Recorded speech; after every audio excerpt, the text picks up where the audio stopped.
सवार बुर्राक पर होकर चले जब सरवरे आलम, थे जिब्रीले अमी पीछे और आगे सरवरे आलम। ये मंजर देख कर शैतान बहुत ही मलमलाया था।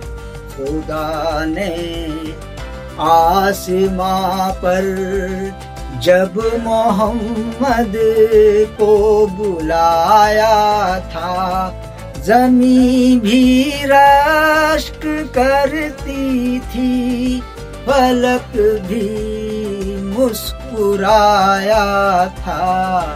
खुदा ने आसमां पर